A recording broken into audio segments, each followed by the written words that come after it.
অকস্মাৎ অজয়ের আর্ত চিৎকারে আমরা ভীষণভাবে চমকে উঠলাম। আহ আহ আহ করে চিৎকার করতে করতে অজয় বসে পড়ল সিঁড়ির উপর। তার হাত থেকে টর্চটা খসে পড়ে নিভে গেল। অজয়ের চিৎকার শুনলাম, ওরে তোরা আমাকে বাঁচা বাঁচা।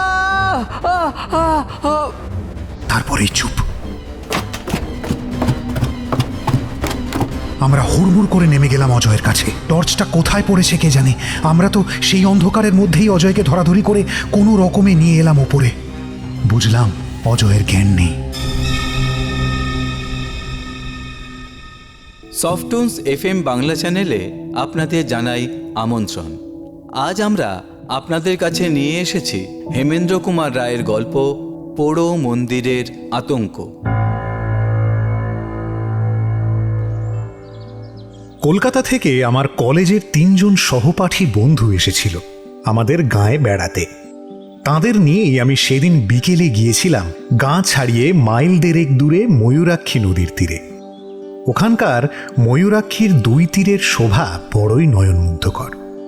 ভেবেছিলাম সন্ধ্যার কোল অবধি নদীর ধারে বসে গল্পগুজব করে তারপর বাড়ি ফিরব। অন্ধকারে মাঠের মধ্যে আসতে পথে সাপখোপের সম্মুখীন হতে পারে এই ভয়ে বাবার 5 সেলের টর্চটা সঙ্গে এনেছিলাম। গরমকাল, 6:30তেও তখন অনেক বেলা। আমরা 4 জনে কবিগুরুর একটা গান নিয়ে আলোচনা করছি। আলোচনায় আমরা এতই মশগুল ছিলাম যে পশ্চিম দিক থেকে কালো মেঘ উঠে কখন যে প্রায় অর্ধেকটা আকাশ ঢেকে ফেলেছে খেয়ালই হয়নি।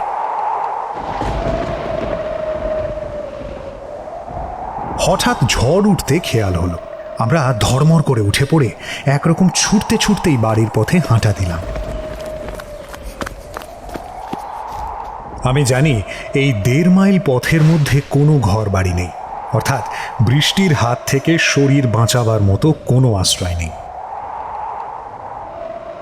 বরাত মন্দ 5-7 মিনিটের মধ্যেই দৈত্যের মতো কালো মেঘটা সারা আকাশ ছেয়ে ফেলল এবং মুষলধারে বৃষ্টি নামল। সেই সঙ্গে ঝড়ের সে কি বেগ!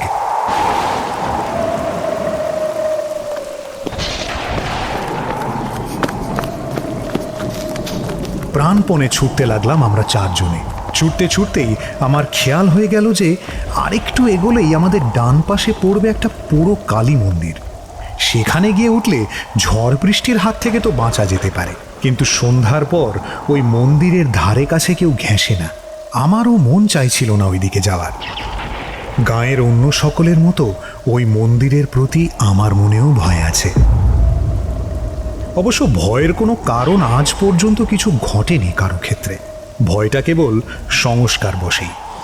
তবু আমি যদি একা থাকতাম তাহলে হয়তো একা থাকার জন্যই ওই মন্দিরে যেতে ভয় পেতাম। কিন্তু আমরা রয়েছি 4 জন, সঙ্গে 5 সেলের টর্চ, অযথা ভয় পাওয়ার কোনো কথাই নয়। তাই মনে সাহস পেয়ে আমি বন্ধুদের নিয়ে ভিজে গোবর হয়ে ওই পোড়ো মন্দিরটার চাতালে গিয়ে উঠলাম। বেশ বড়সড় মন্দির। মন্দিরের 2 পাশে ও পিছনে আরও খানচারে ঘর আছে। এই মন্দির ছিল একজন তান্ত্রিকের। ঘরগুলির মধ্যে একটাতে নাকি মায়ের ভোগ রান্না হতো। অন্য ঘরগুলিতে চেলা চামুন্ডাদের নিয়ে তান্ত্রিক বাস করত। মন্দির ও ঘরগুলির কিছু কিছু অংশ এখন ভেঙে পড়েছে। দেয়ালের ছাদে গাছপালা গজিয়েছে।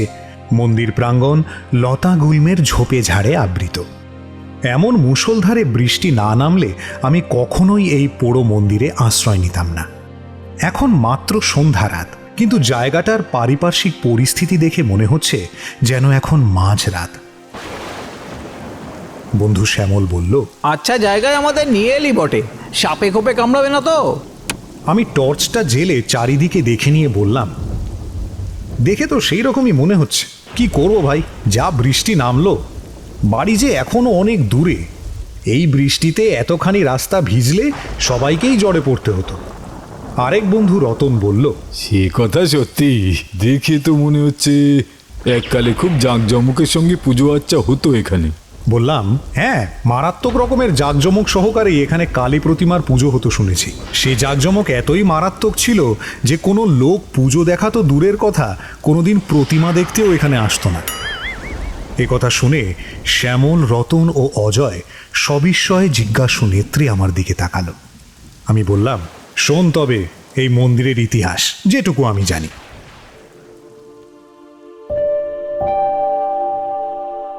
আমার ঠাকুরদার বয়স ছিল তখন 24-25। সেই সময় এই মন্দিরে কালী সাধনা করতে এসেছিল একজন তান্ত্রিক কাপালিক। শুনেছি সেই কাপালিকের চেহারা এতই ভয়ঙ্কর ছিল যে কোনো সাধারণ মানুষ তার ধারে কাছে যেত না। 7-8 জন চেলা ছিল তাদের চেহারাও ছিল ভয়ঙ্কর। ওই যে বেদিটা দেখছিস, ওই বেদির ওপরে থাকতো কালী মূর্তি। তখন কেউই জানতো না যে ওই মূর্তিটা নকল কি আসল মূর্তি। অর্থাৎ নিচেকার একটা গোপন কক্ষে মন্দিরের পিছন দিকে একখানা ঘর আছে। সেই ঘরের মেঝের মধ্যে দিয়ে নিচেকার ঘরে যাওয়ার সিঁড়ি আছে। এই ব্যাপারটা আকস্মিকভাবে টের পেয়ে যায় আমাদেরই গাঁয়ের একদল ছেলে। দলে তারা 6 জন ছিল। সেদিন তারা গিয়েছিল পাশের গাঁয়ে এক বউ ভাতের নিমন্ত্রণ খেতে। খেয়ে দিয়ে যখন তারা ফিরছিল, রাত তখন 11টা। আমরা যে কারণে মন্দিরে ঢুকলাম, সেদিন তারাও ঠিক একই কারণে এই মন্দিরে আশ্রয় নিতে বাধ্য হয়েছিল। আজকের মতো সেদিন রাতেও এমন মুষলধারে বৃষ্টি নেমেছিল। তারা এই মন্দির চাতালে উঠে দেখে প্রতিমার দরজা বন্ধ। মানুষের কোনো সাড়া শব্দ পাওয়া যাচ্ছে না। তারা ভাবল কাপালিক ও তার চেলা চামুন্ডারা সবাই বোধহয় ঘুমিয়ে পড়েছে। এমন সময় তাদের কানে পৌঁছয় পুজোর ঘণ্টার ধ্বনি। কিন্তু ঘণ্টার যে আওয়াজ তাদের কানে আসছিল, সে আওয়াজটা ছিল খুব চাপা ও ক্ষীণ। প্রথমটা তাদের মনে হয়েছিল খানিকটা দূর থেকে বোধহয় আওয়াজটা আসছে, তাই এমন চাপা মনে হচ্ছে। তারপরই তাদের খেয়াল হলো যে এই মন্দিরের চারিপাশের প্রায় মাইলখানেক জায়গার মধ্যে কোনো বাড়িঘর, লোকবসতি নেই। তবে ওই ঘণ্টার শব্দ, তাহলে নিশ্চয় এই মন্দিরের মধ্যেই অন্য কোনো ঘরে পুজো হচ্ছে। এই কথা মনে হতেই ওই 6 জন ছেলে উঠে দাঁড়ালো। ওদের মধ্যে 3 জনের টর্চ ছিল। একজন বলল, চল না ভেতরের দিকটা একবার চুপি চুপি ঘুরে দেখে আসি, কোথায় কি পুজো হচ্ছে। যতগুলো ঘর এই মন্দিরের ভিতরে ছিল, সব ঘরের দরজাই তালা বন্ধ দেখল। ছেলেরা প্রত্যেকটি দরজার গায়ে কান দিয়ে বুঝল, না, এইসব ঘরের মধ্যে কোনো আওয়াজ নেই। তবে ঘণ্টার শব্দ আসছে কোত্থেকে? তারপর তারা মন্দিরের পিছন দিকে যেতেই তাদের মনে হলো যেন ঘণ্টার আওয়াজটা এখানে স্পষ্ট। টর্চের আলোয় দেখল সেখানে একটা ঘর রয়েছে এবং ঘরের দরজাটাও আধ খোলা অবস্থায় রয়েছে। ছেলেরা এবার আরও হুঁশিয়ার হলো। ঘরটার মধ্যে কোনো লোকজন থাকতে পারে বলে তাদের মনে সন্দেহ হওয়ায় তারা অন্ধকারের মধ্যে গা মিশিয়ে নিশ্চুপে অনেকক্ষণ অপেক্ষা করল। কিন্তু ওই ঘরটাও জনশূন্য রয়েছে এ ব্যাপারে শেষ পর্যন্ত নিশ্চিন্ত হয়ে তারা সকলে ধীরে ধীরে ওই কক্ষে প্রবেশ করল। ভিতরে কি আছে এটাই তারা দেখতে চায়। কিন্তু ঘরটার মধ্যে ঢুকতেই ঘণ্টার শব্দ আরো স্পষ্ট হয়ে উঠল। এবার তারা বুঝল ওই ঘরের মধ্যেই ঘণ্টার ধ্বনির রহস্য লুকিয়ে আছে। টর্চের আলোয় তারা মেঝেতে একটা বিরাট চৌকো ভারী লোহার পাত দেখতে পেল। লোহার পাতটা দেখে তাদের মনে কেমন যেন সন্দেহ জাগল। খুব সন্তর্পণে পাতটার দিকে এগিয়ে একজন সেটাকে টেনে সরাবার চেষ্টা করল, কিন্তু সেটা এত ভারী একজনের পক্ষে টেনে সরানো সম্ভব নয়। তখন তারা করল কি, 4 জনে ধরে সেটাকে এমন সাবধানে টানতে লাগলো যাতে কোনো রকম শব্দ না হয়। খানিকটা টানতেই একটা গর্তের মুখ তারা দেখতে পেল এবং সেই ঘণ্টার শব্দ একেবারে স্পষ্ট হয়ে উঠল। বুঝল এই ঘরের নিচেকার কোনো চোরা কুঠুরিতে ঘণ্টা বাজছে এবং সেই ঘরে যাওয়ার এটাই হলো গুপ্তদ্বার। ছেলেরা রহস্যের গন্ধ পেল। এমন গুপ্ত কক্ষে পূজা আচ্চা করার কারণ কি? নিগূঢ় কারণ নিশ্চয়ই কিছু একটা আছে এবং সে কারণ জানবার জন্য তাদের সকলকার ডান পিঠে মন আনচান করে উঠল। তারা সেই লোহার পাতটাকে আরও খানিকটা সরিয়ে গুপ্তদ্বার সম্পূর্ণ উন্মুক্ত করে ফেলল। তাদের নজরে পড়ল কয়েক ধাপ সিঁড়ি সোজা নিচের দিকে নেমে গিয়ে ডান দিকে বেঁকে গেছে। গুপ্তকক্ষে যে আলো জ্বলছে তারই আলোয় আলোকিত হয়ে আছে সিঁড়ির বাঁকের মুখটা। ফলে সমস্ত সিঁড়িটাই মোটামুটিভাবে দেখতে পাওয়া যাচ্ছে। অতঃপর ছেলেরা মুহূর্তকালের জন্য একবার চুপি চুপি যুক্তি করে স্থির করে নিল যে তারা নিঃশব্দে সিঁড়ি বেয়ে খানিকটা নিচে নেমে দেখে আসবে কি ধরনের পুজো হচ্ছে ওখানে, যে পুজোর জন্য এত গোপনীয়তার প্রয়োজন। সিঁড়ির সেই বাঁক অবধি নেমে ছেলেরা সন্তর্পণে ডান দিকে দৃষ্টিপাত করে যা দেখতে পেল তাতে তারা ভয়ে বিস্ময়ে একেবারে হতভম্ব হয়ে গেল। তারা দেখল দরজা জানালা বিহীন মাঝারি আকারের একখানি ঘর। ঘরের এক পাশে হাত তিনেক লম্বা এক কালী প্রতিমার সামনে একজন ভয়ঙ্কর দর্শন তান্ত্রিক কাপালিক পূজায় মগ্ন। তার আশেপাশে কয়েকজন চেলা চামুন্ডা দাঁড়িয়ে রয়েছে। তাদের মধ্যে দুজন একটি 10-12 বছরের বালককে ধরে আছে, আর একজনের হাতে রয়েছে একটি তীক্ষ্ণ ধার খড়গ। এছাড়া ঘরখানার একটি কোণে জড়ো করা ছিল কয়েকটি সুতীক্ষ্ণ বর্ষা এবং আরও গোটাচারে খড়গ।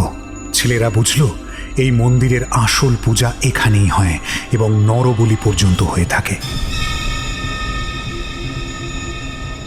ইতিমধ্যে কাপালিক পূজা শেষ করে আসন ছেড়ে উঠে দাঁড়ালো এবং ঘাতকের দিকে চেয়ে ইশারায় বলির নির্দেশ দিল। ইশারা পেয়ে ঘাতক খাঁড়াটাকে শক্ত করে বাগিয়ে ধরল, আর সেই চেলা দুজন বালকটিকে নিয়ে এগিয়ে গেল প্রতিমার সামনে। এর পরের অমানসিক মর্মান্তিক দৃশ্যটি দেখবার জন্য গাঁয়ের সেই ছেলেরা আর সেখানে অপেক্ষা করেনি। কোনো সুস্থ মানুষের পক্ষেই এই দৃশ্য দাঁড়িয়ে দেখা সম্ভব নয়। ওই অসহায় বালকটিকে বাঁচাবার জন্য সে সময় ছেলেগুলোর মনে প্রচণ্ড একটা উত্তেজনা জেগে উঠেছিল বটে, কিন্তু তারা বুঝেছিল যে বাধা দিতে গেলে ওই সশস্ত্র দুর্ধর্ষ কাপালিকগণের হাতে তাদের মৃত্যুবরণ করতেই হবে। তাই তারা আবার চুপি চুপি উপরে উঠে এসে লোহার পাতটা আগেকার মতোই চাপা দিয়ে রেখে গাঁয়ে ফিরে গিয়েছিল।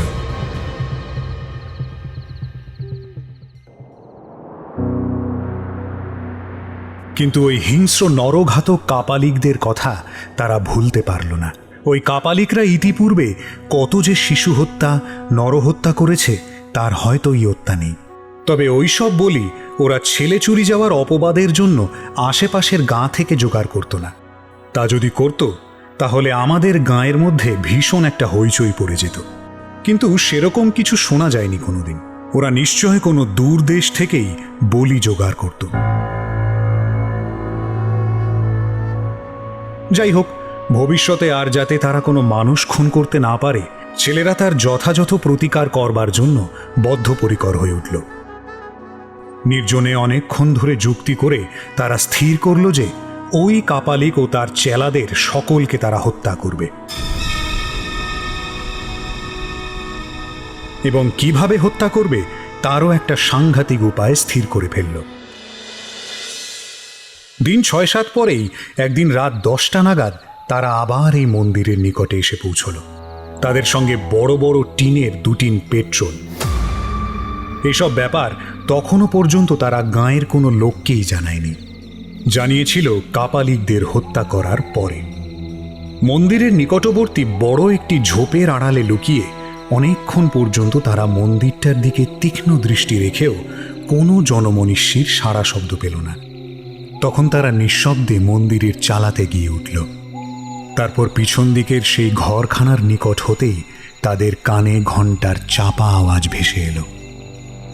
এতক্ষণে তারা নিশ্চিন্ত হতে পারল, যাক, পুজো হচ্ছে এবং কাপালিকেরা তাহলে ওই পুজোর ঘরেই আছে।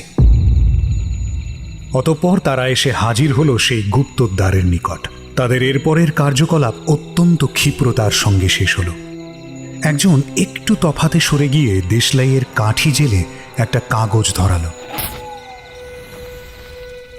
আর অন্যদিকে অন্য ছেলেরা লোহার পাতটা সরিয়ে ফেলে সেই গুপ্ত গহ্বরের মধ্যে 2 টিন পেট্রোল সম্পূর্ণ ঢেলে দিল।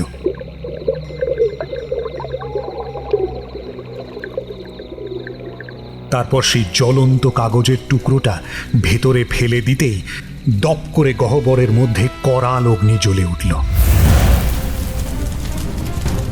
এবং সঙ্গে সঙ্গে গুপ্ত কক্ষের দরজাটাও তারা আবার বন্ধ করে দিল সেই লোহার পাতটা দিয়ে।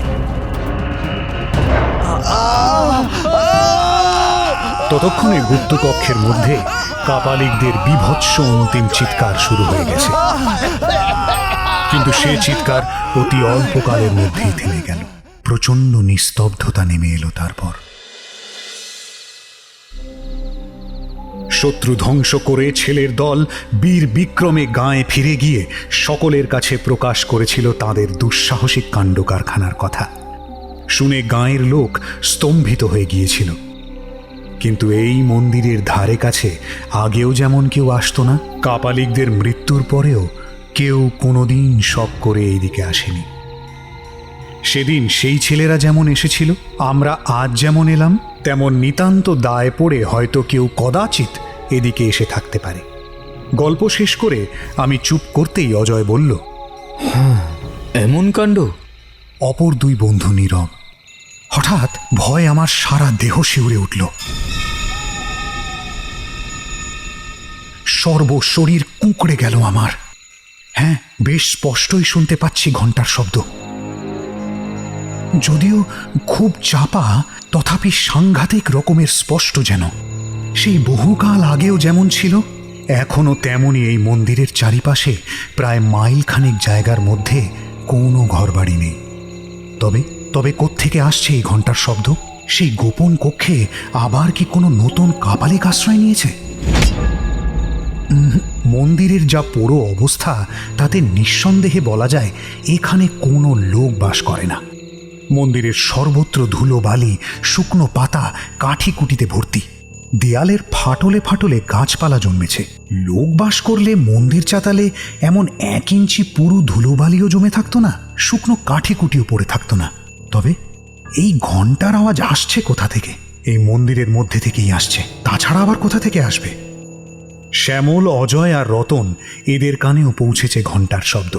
অজয় 2 ভ্রু কুঁচকে সন্দিগ্ধ কণ্ঠে বলল, এই ঘন্টার আওয়াজ আসছে না?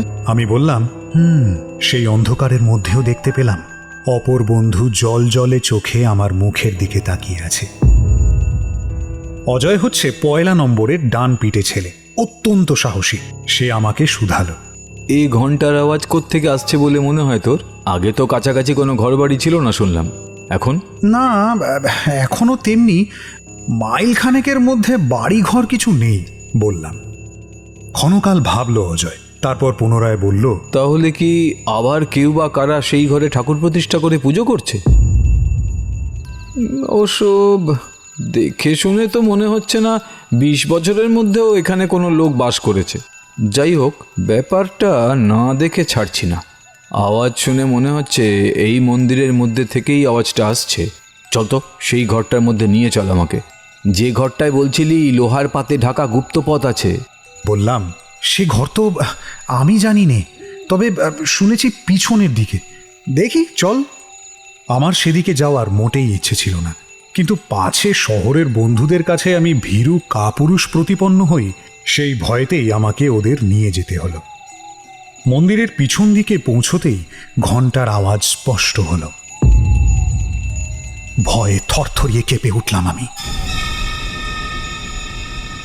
কম্পিত গলায় বললাম, হ্যাঁ, সেই ঘরেতেই ঘন্টা বাজছে, কোনো ভুল নেই। আবার কারা এলো? আমি ভীত হয়ে পড়েছি। অজয় বোধ হয় টের পেয়ে বলল, কি রে বিপিন, তুই কি ভয় পাচ্ছিস? না না না না না, ভয় পাবো কেন? তবে তবে ভাবছি কোনো নরবলি টরবলি হচ্ছে না তো। অজয় বলল, দেখা যাক না কি হচ্ছে। আমি বুঝতে পারলাম রতন বা শ্যামলেরও এইসব ব্যাপারে উৎসাহের অভাব রয়েছে। ওরা দুজনে কেমন যেন মিইয়ে রয়েছে, আমার মতোই অবস্থা আর কি। ভীতু কাপুরুষ প্রতিপন্ন হতে চায় না বলেই নিরুত্তরে এগিয়ে চলেছে। অজয় আমার কাছ থেকে আগেই টর্চটা নিয়েছিল। টর্চের আলোয় 2 পাশ দেখতে দেখতে সে এগিয়ে চলেছিল। যে কটা ঘর দেখলাম, কোনো ঘরেই দরজা জানালা নেই। সব উইয়ে নষ্ট করেছে আর ভেঙে চুরে পড়েছে। সর্বত্র ধুলো, বালি, নোংরা ইত্যাদিতে ভরা। এখানে কোনো লোকের যাওয়া আসা থাকলে এই পুরো ধুলোর ওপরে পায়ের দাগ নিশ্চয়ই থাকত। কোনো পদচিহ্ন নেই, এমনকি কোনো জন্তু জানোয়ারের পর্যন্ত না। শুধু আমরাই কজন সুস্পষ্ট পদচিহ্ন ফেলে এগিয়ে চলেছি। অসম্ভব, এইখানে কোনো মানুষ থাকতে পারে না। কথাটা আচমকা বলল অজয়। তবে আমি আর শ্যামল দুজনে একই সঙ্গে প্রশ্ন করে বসলাম। অজয় বলল, তবেটা যে কি সেটাই তো জানতে যাচ্ছি। আমরা সেই ঘরটার মধ্যে এসে হাজির হলাম। মুখে চোখে মাকড়সার জালের স্পর্শ পাওয়া গেল। এ ঘরে লোকের যাওয়া আসা থাকলে কি এমন মাকড়সার জাল ছড়িয়ে থাকতো? এবার উজ্জ্বল টর্চের আলোয় মেঝের দিকে তাকিয়ে দেখতে পেলাম একটা বিরাট মরচে ধরা লোহার পাত পড়ে রয়েছে। ঘরের মেঝে ও লোহার পাতটার উপর 8 ইঞ্চি পুরো ধুলোর আস্তরণ জমে রয়েছে। এখানে ঘণ্টার শব্দ আরও স্পষ্ট। একটানা ঘণ্টা বেজে চলেছে, মনে হচ্ছে যেন আরতি হচ্ছে। আমরা প্রত্যেকেই উপলব্ধি করতে পারলাম যে এই ঘরের নিচে থেকেই ঘণ্টার আওয়াজ আসছে। যেখানে লোকজনের কোনো অস্তিত্ব নেই সেখানে ঘণ্টা বাজবে কি করে? এ কি অলৌকিক কাণ্ড! আমার গায়ের লোম খাড়া হয়ে উঠল। ভীষণ একটা বিপদের ইঙ্গিত পাচ্ছি যেন। আশ্চর্য, অদ্ভুত। অজয় নির্নিমেষ দৃষ্টিতে লোহার পাতটার দিকে তাকাতে তাকাতে কথাটা বলল। শ্যামল বলল, স্পষ্ট বোঝা যাচ্ছে যে বহুকাল এ ঘরে কোনো মানুষের পদার্পণ হয়নি, অথচ নিচেকার ঘরে ঘন্টা বাজছে। ঘন্টাটা আপনা আপনি বাজছে না নিশ্চয়ই, মানুষই বাজাচ্ছে তো। তবে কি সে মানুষ হাওয়ায় মিশে নিচেকার ঘরে গেছে, যার জন্য তার পায়ের ছাপ পড়েনি? অজয় বলল, সত্যিই ভাববার কথা। এই রহস্যের কারণ জানতেই হবে। এবার আমরা সকলে মিলে লোহাটাকে টেনে সরাতেই গুপ্তপথ নজরে পড়ল।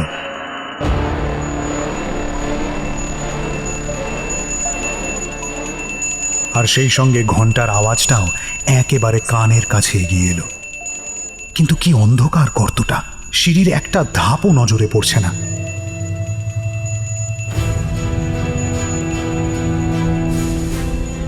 নিচেকার ঘরে নিশ্চয়ই কোনো আলো জ্বলছে না। ছোট একটা প্রদীপ জ্বললেও তার আলোর রেখা নিশ্চয়ই আমাদের নজরে পড়ত, এবং সিঁড়ির নিচেকার দিকটাও অত্যন্ত আবছাভাবে আলোকিত হয়ে থাকত।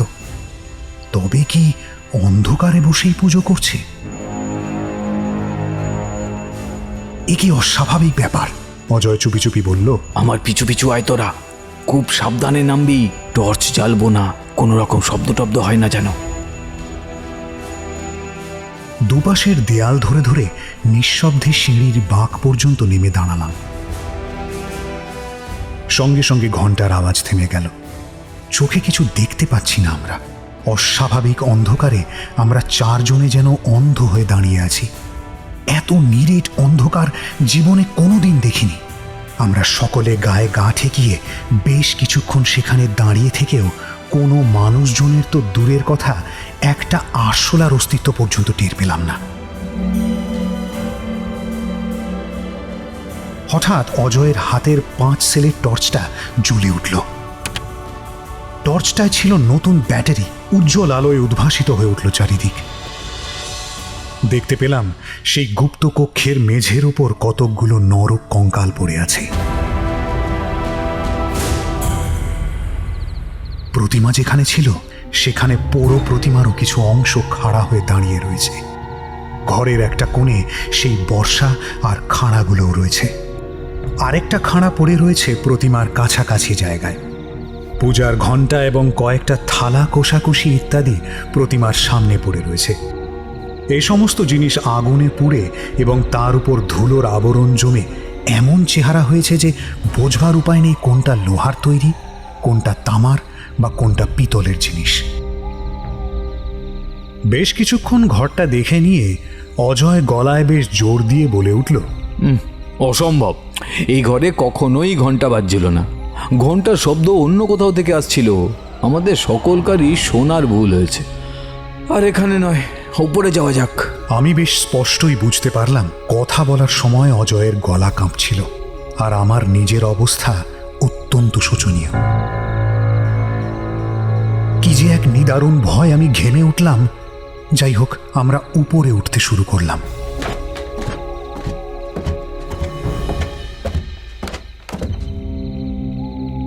সবার আগে আছি আমি, আর সবার নিচে টর্চ হাতে অজয়।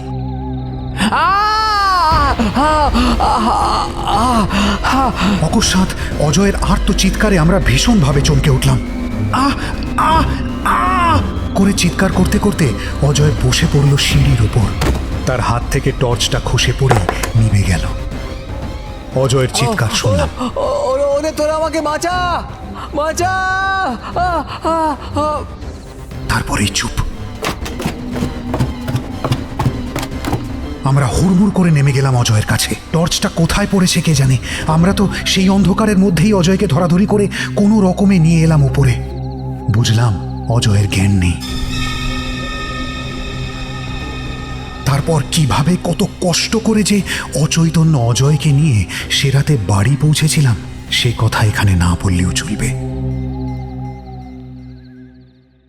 ডাক্তারকে খবর দেওয়া হয়েছিল। তিনি দেখে শুনে ওষুধ দিয়ে বলেছিলেন, মনে হচ্ছে ভয়ঙ্কর কিছু একটা দেখে ভয়ে জ্ঞান হারিয়েছে। ডাক্তারের কথা সত্য প্রমাণিত হলো। অজয়ের জ্ঞান ফেরার পর তার মুখ থেকে সব কথা শুনে জ্ঞান অবশ্য 2-1 ঘন্টার মধ্যেই ফিরেছিল, কিন্তু সে মোহাচ্ছন্নর মতো ছিল পরদিন বেলা প্রায় 8টা অবধি। বেলা 10টা নাগাদ তাকে বেশ খানিকটা সুস্থ মনে হতে আমরা গত রাতের ঘটনার কথা তার কাছে জানতে চেয়েছিলাম। উত্তরে সে বলেছিল যে তার মনে হয়েছিল এক ভীষণ দর্শন কাপালিক এক হাতে তাকে চেপে ধরে অন্য হাতে ধারালো খাঁড়া তুলে নিয়ে তার গলায় একটা কোপ বসিয়ে দিয়েছিল। তাই অমনভাবে সে চিৎকার করে উঠেছিল। তার মুখে কথা শুনেই গাঁয়ের প্রায় 20-25 জন যুবক সেই পোড়ো মন্দিরের উদ্দেশ্যে রওনা হয়ে পড়ল। শ্যামল, রতন আর আমি আগে আগে চললাম। সকলের মনেই সেই ঘরটা দেখার তীব্র আগ্রহ। দিনের বেলা বেশ ভালোভাবেই দেখাশোনা যাবে, এতকাল কারো মনে কোনো আগ্রহ জাগেনি। আজ এত বছর পর একটা অস্বাভাবিক ঘটনা ঘটে যাওয়ায় গাঁয়ের আজকালকার তরুণ যুবকেরা কৌতূহল দমন করতে পারল না। দিনের বেলা হলেও সেই পাতাল কক্ষ অন্ধকারাচ্ছন্ন থাকবে অনুমান করে নিয়ে আমি গোটা 4-5 টর্চ নিয়ে যাওয়ার পরামর্শ দিয়েছিলাম, কিন্তু কার্যক্ষেত্রে দেখা গেল প্রায় 10 টর্চ নিয়ে এসেছে। গুপ্তদ্বারের সামনে এসে দেখা গেল সত্যই ভিতরটা বেশ অন্ধকার। যাই হোক, আমরা টর্চগুলো জেলে একে একে নামতে লাগলাম নিচে। সিঁড়ির শেষ প্রান্তে নেমে আমার টর্চটা পেয়ে গেলাম, কিন্তু এ কি, এখানে একটা নরকঙ্কাল এলো কি করে?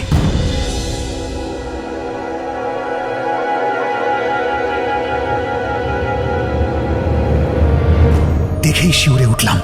বেশ মনে আছে, এখানে সিঁড়ির গোড়ায় তো কোনো কঙ্কাল ছিল না। কঙ্কালগুলো তো সবই দেখেছিলাম ঘরের মেঝের ওপর এদিক ওদিক পড়েছিল। আরে পায়ের কাছে বিরাট একখানা খাড়া পড়ে আছে দেখছি। কঙ্কাল, খাড়া? না, কখনো না, এসব মোটেই ছিল না এখানে। ঘরের মেঝের দিকে তাকিয়ে দেখি প্রতিমার কাছে যে খাড়াটা পড়েছিল সেটা তো সেখানে নেই। সবগুলো টর্চের আলোয় ঘরখানা প্রায় সাদা হয়ে গেছে। অন্য সকলে অবাক চোখে ঘরের মধ্যে যা যা রয়েছে সেই সব লক্ষ্য করছে, কিন্তু আমার নজরে যা পড়ছে তা আশ্চর্য, অতি আশ্চর্য, একেবারে অলৌকিক ব্যাপার। প্রতিমার কাছে যে খাড়াটা পড়েছিল সেই খাড়াটা নেই বটে, কিন্তু সেই জায়গায় খাড়ার ছাপটা জলজল করে যেন চলছে। বহুকাল ধরে ঘরের মেঝে ও জিনিসপত্রের ওপর বেশ পুরু ধুলোর আস্তরণ জমেছিল, কাজেই সেখান থেকে খাড়াটা উঠে আসার জন্যই অমন সুস্পষ্ট ছাপটা দেখা যাচ্ছে। আর ওখানকার ওই খাড়াটাই যে এখানে এসে পড়েছে এ বিষয়ে আমার মনে কোনো রকম সন্দেহ রইল না। শুধু খাড়াটাই নয়, ওই একই রহস্যজনক উপায়ে কঙ্কালটাও যে ঘরের মেঝে থেকে উঠে এসেছে এখানে, সে বিষয়েও আমার মনে স্থির বিশ্বাস জন্মালো। কিন্তু এই অলৌকিক কাণ্ডকারখানার মূলে কোনো অলৌকিক রহস্য যে অন্তর্নিহিত রয়েছে তার মীমাংসায় পৌঁছনোর মতো বুদ্ধিবৃত্তি আমার নেই। অত লোকজনের মধ্যে থেকেও কি যেন এক দারুণ ভয় আমার সারা দেহ শক্ত কাঠ হয়ে গেল।